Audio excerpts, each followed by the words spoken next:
வணக்கம். ஜோதிடத்தில் ராசி மற்றும் லக்னம் இரண்டும் ஒருவரின் வாழ்க்கையை கணிப்பதற்கு மிக முக்கியமான அம்சங்கள்.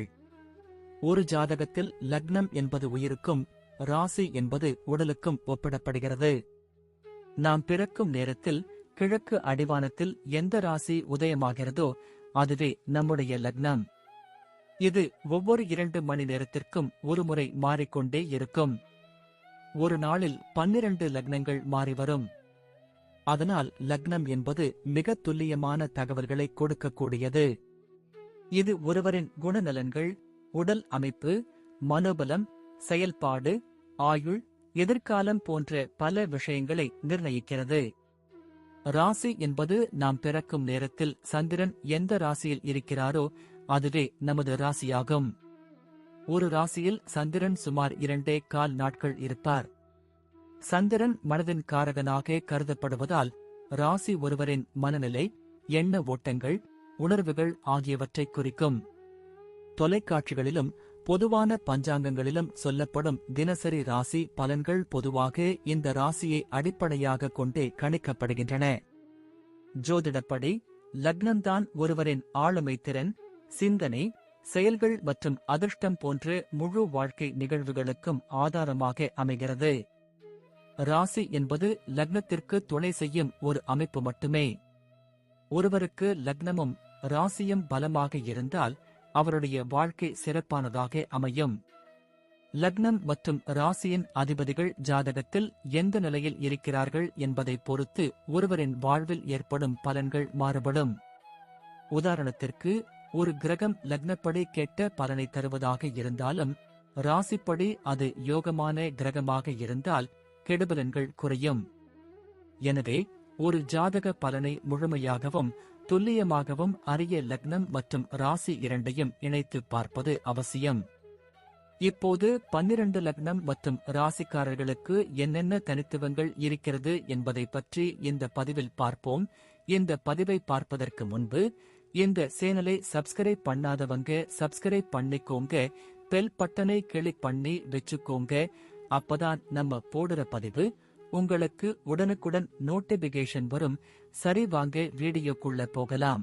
கடக லக்னத்தில் பிறந்து கன்னிராசியில் சஞ்சரிக்கும் உங்களின் ஜாதக அமைப்பானது மிக மிக தனித்துவமான ஒரு சேர்க்கையாகும். ஏனென்றால் லக்னாதிபதி சந்திரன் மனதிற்குரியவர், ராசி அதிபதி புதன் அறிவுக்குரியவர். இதனால் உங்களிடம் பாசமும் இருக்கும், அதே சமயம் அசாத்தியமான புத்திசாலித்தனமும் இருக்கும். கடக லக்னத்தின் மென்மையான குணமும் கன்னிராசியின் நுணுக்கமான ஆராய்ச்சி செய்யும் குணமும் உங்களிடம் கலந்திருப்பதால் நீங்கள் எந்த ஒரு விஷயத்தையும் மேலோட்டமாக பார்க்க மாட்டீர்கள். மற்றவர்களுக்கு புரியான விஷயங்களை கூட மிக எளிதாக புரிந்து கொள்ளும் ஆற்றல் உங்களுக்கு உண்டு. வெளியில் பார்ப்பதற்கு அமைதியாகவும் சாதுவாகவும் தெரிந்தாலும் உள்ளுக்குள் மிகப்பெரிய ஆளுமை திறன் கொண்டவராக இருப்பீர்கள். உங்களின் மூளை எப்போதும் எதையாவது சிந்தித்துக் கொண்டே இருக்கும். குறிப்பாக மற்றவர்களின் மன ஓட்டத்தை கணிப்பதில் நீங்கள் வல்லவர். சந்திரன் 3ஆம் இடத்தில் மறைவதால் உங்களுக்கு தைரியம் குறைவு என்று சிலர் நினைக்கலாம். ஆனால் இக்கட்டான நேரத்தில் விஸ்வரூபம் எடுக்கும் ஆற்றல் உங்களுக்கு உண்டு. கற்பனை வளம் அதிகம் கொண்ட நீங்கள் கதை, கவிதை அல்லது கலைத்துறையில் ஈடுபாடு கொண்டவராக இருக்க வாய்ப்புள்ளது. குடும்பம் என்று வரும்போது நீங்கள் அதிகப்படியான பாசம் வைத்திருப்பீர்கள். கடக லக்னக்காரர்களுக்கு இயல்பாகவே குடும்பம்தான் உலகம். அதிலும் கன்னிராசி என்பதால் குடும்ப உறுப்பினர்கள் ஒவ்வொருவரும் இப்படித்தான் இருக்க வேண்டும் என்ற ஒரு வரைமுறையை நீங்கள் வைத்திருப்பீர்கள். தாயார் மீது உங்களுக்கு தீராத அன்பு இருக்கும். ஆனால் சகோதர சகோதரி உறவுகளில் சிறு சிறு சலசலப்புகள் வந்து போகலாம்.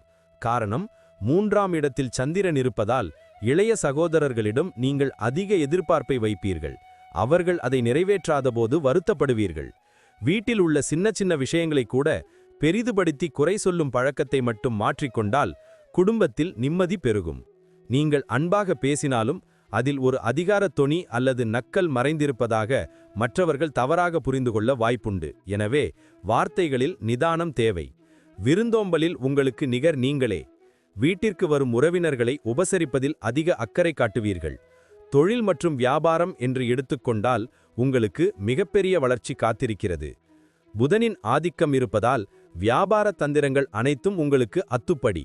குறிப்பாக தகவல் தொடர்புத்துறை, ஏஜென்சி, கமிஷன் வியாபாரம், பத்திரிகை துறை, ஹோட்டல் தொழில், அல்லது நீர் சம்பந்தப்பட்ட தொழில்களில் நீங்கள் பெரிய அளவில் சாதிக்க முடியும்.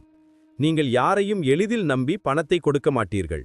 ஒரு தொழிலை தொடங்குவதற்கு முன்பு அதை பற்றி முழுமையாக தெரிந்து கொண்டு சாதக பாதகங்களை அலசி ஆராய்ந்த பிறகுதான் களத்தில் இறங்குவீர்கள். இதுவே உங்கள் வெற்றியின் ரகசியம். வாடிக்கையாளர்களின் நாடித்துடிப்பை அறிந்து செயல்படுவதால் வியாபாரத்தில் உங்களுக்கு நிரந்தரமான வருமானம் உண்டு. கூட்டுத் தொழில் செய்வதை விட தனித்து நின்று தொழில் செய்வதே உங்களுக்கு அதிக நன்மையை அளிக்கும்.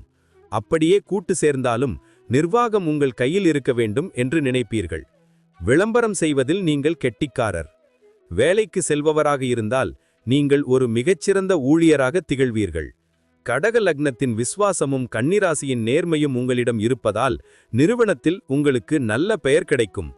குறிப்பாக கணக்கு வழக்கு பார்ப்பது, ஆடிட்டிங், ஆசிரியர் பணி, நர்சிங் அல்லது நிர்வாகம் சார்ந்த பணிகளில் நீங்கள் சிறப்பாக செயல்படுவீர்கள். வேலை செய்யும் இடத்தில் உங்களுக்கு கொடுக்கப்பட்ட வேலையை துல்லியமாக செய்து முடிப்பீர்கள். ஆனால் சக ஊழியர்களின் வேலையில் குறை கண்டுபிடிப்பதை தவிர்ப்பது நல்லது. ஏனென்றால் உங்களின் விமர்சன குணம் சில நேரங்களில் மற்றவர்களுக்கு எரிச்சலை ஊட்டலாம். மேலதிகாரிகள் உங்கள் வேலையை மெச்சுவார்கள், ஆனால் பதவி உயர்வு கிடைப்பதில் சில தாமதங்கள் ஏற்படலாம். இருப்பினும் விடாமுயற்சியால் நீங்கள் உயர்ந்த பதவியை அடைவீர்கள். அலுவலக ரகசியங்களை காப்பாற்றுவதில் நீங்கள் நம்பிக்கைக்குரியவராக இருப்பீர்கள். ஒரே மாதிரியான வேலையை செய்வது உங்களுக்கு சலிப்பை தராது, மாறாக அதில் புதுமையை புகுத்த முயல்வீர்கள். பொருளாதார விஷயத்தில் நீங்கள் மிகவும் கவனமாக இருப்பீர்கள். பணத்தின் அருமை தெரிந்தவர் நீங்கள். கடக லக்னத்திற்கு 2ஆம் அதிபதி சூரியன் என்பதால் உங்கள் கையில் பணம் புழங்கும். ஆனால் கன்னிராசியின் இயல்புப்படி அனாவசிய செலவுகளை அறவே வெறுப்பீர்கள். சிறுக சிறுக சேமித்து வைப்பதில் உங்களுக்கு ஆர்வம் அதிகம். ஆடம்பரத்திற்காக செலவு செய்வதை விட அத்தியாவசிய தேவைகளுக்கு மட்டுமே செலவு செய்வீர்கள். நிலம், வீடு போன்ற அசையா சொத்துக்களில் முதலீடு செய்வது உங்களுக்கு யோகத்தை அளிக்கும். ஆனால் அவசரப்பட்டு யாருக்கும் கடன் கொடுக்காதீர்கள். கொடுத்த பணம் திரும்ப வருவது சிரமம். வங்கி கணக்கில் எப்போதும் ஒரு குறிப்பிட்ட தொகை இருக்க வேண்டும் என்று நினைப்பீர்கள். எதிர்கால தேவைகளுக்காக இன்சூரன்ஸ் அல்லது ஃபிக்ஸட் டெபாசிட் போட்டு வைக்கும் புத்திசாலித்தனம் உங்களிடம் இருக்கும். பங்குச்சந்தையில் முதலீடு செய்யும்போது நிபுணர்களின் ஆலோசனை அவசியம். திடீர் பணவரவை விட உழைத்து வரும் பணமே உங்களிடம் தங்கும். உடல் ஆரோக்கியத்தில் நீங்கள் அதிக அக்கறை எடுத்துக்கொள்ள வேண்டும். கடக லக்னம் என்பதால் சளி, இருமல், நெஞ்சு சளி போன்ற கபம் சார்ந்த நோய்கள் வர வாய்ப்புள்ளது. கன்னிராசி என்பதால் வயிறு சம்பந்தப்பட்ட பிரச்சனைகள், செரிமான கோளாறுகள் அல்லது நரம்பு தளர்ச்சி ஏற்படலாம். நீங்கள் சின்ன விஷயத்திற்கு கூட அதிகம் கவலைப்படுவதால் மன அழுத்தம் ஏற்பட்டு அது உடல் நலத்தை பாதிக்கலாம். தேவையற்ற பயம் மற்றும் பதற்றம் உங்கள் ஆரோக்கியத்தின் முதல் எதிரி. எனவே மனதை அமைதியாக வைத்துக்கொள்ள தியானம் மற்றும் யோகா செய்வது மிக மிக அவசியம். உணவில் காரத்தை குறைத்து நீர்சத்து உள்ள காய்கறிகள் மற்றும் பழங்களை அதிகம் சேர்த்துக்கொள்ள வேண்டும். சரியான நேரத்திற்கு சாப்பிடுவதும் தூங்குவதும் உங்கள் ஆரோக்கியத்தை பாதுகாக்கும். தோல் அலர்ஜி வராமல் பார்த்துக்கொள்ள வேண்டும். பருவ மாற்றங்களின் போது உடல்நிலையில் கவனம் தேவை. குழந்தைகள் விஷயத்தில் நீங்கள் மிகவும் பாசமான அதே சமயம் கண்டிப்பான பெற்றோராக இருப்பீர்கள். 5ஆம் இடம் செவ்வாயின் வீடாக வருவதால் உங்கள் குழந்தைகள் மிகவும் சுறுசுறுப்பாகவும் தைரியமாகவும் இருப்பார்கள். சில நேரங்களில் அவர்கள் உங்கள் சொல்லுக்கு மாறுபட்டு நடக்கலாம், அது உங்களுக்கு கோபத்தை ஏற்படுத்தலாம். குழந்தைகளின் கல்வி விஷயத்தில் நீங்கள் அதிக அக்கறை காட்டுவீர்கள். அவர்கள் வாழ்க்கையில் பெரிய நிலைக்கு வர வேண்டும் என்று துடிப்பீர்கள். உங்கள் பிள்ளைகள் மருத்துவம், பொறியியல் அல்லது விளையாட்டுத் துறையில் சாதிக்க வாய்ப்புள்ளது.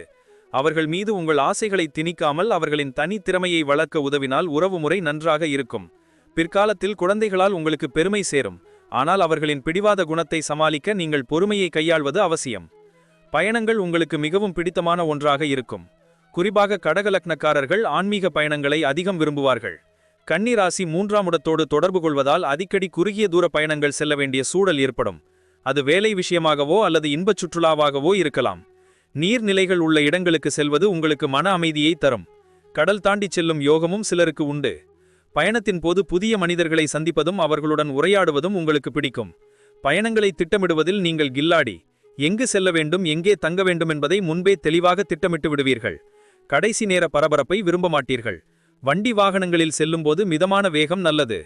முதிவாக சொல்ல வேண்டுமென்றால் கடக லக்னம் கன்னிராசியில் பிறந்த நீங்கள் உணர்வுகளுக்கும் அறிவுக்கும் இடையே ஒரு சமநிலையை பேண வேண்டியது அவசியம். உங்களின் அதீத சிந்தனையும் கவலையும் தான் உங்களின் மிகப்பெரிய எதிரி. எல்லாவற்றையும் போட்டு குழப்பிக் கொள்ளாமல் மனதை ரிலாக்ஸாக வைத்துக்கொண்டால் வாழ்க்கை வசப்படும். மற்றவர்களை விமர்சிப்பதை குறைத்து கொண்டு அவர்களின் நல்ல குணங்களை பாராட்டக் கற்றுக்கொண்டால் சமூகத்தில் உங்களுக்கு நல்ல பெயர் கிடைக்கும். உங்களின் உள்ளுணர்வு மிகவும் சக்தி வாய்ந்தது. அதை நம்பி செயல்படுங்கள். திங்கட்கிழமைகளில் சிவபெருமான் வழிபாடும் புதன்கிழமைகளில் பெருமாள் வழிபாடும் உங்களுக்கு சகல ஐஸ்வர்யங்களையும் தேடித்தரும். உங்கள் குடும்பத்தின் மீது நீங்கள் வைத்துள்ள பாசம்தான் உங்கள் பலம். அந்த பலத்தை வைத்து வாழ்க்கையில் மேன்மேலும் உயருங்கள். வெற்றி நிச்சயம். நன்றி. இப்ப நான் சொன்ன அனைத்து விஷயங்களும் பொது பலன் மட்டுமே. உங்களுடைய சுய ஜாதக அடிப்படையில் சில விஷயங்கள் மாறுபட்டு நடப்பதற்கு வாய்ப்புகள் உண்டு. இருந்தாலும் பெரும்பாலான விஷயங்கள் நான் கூறியபடியே உங்க வாழ்க்கையில் நடைபெறும்.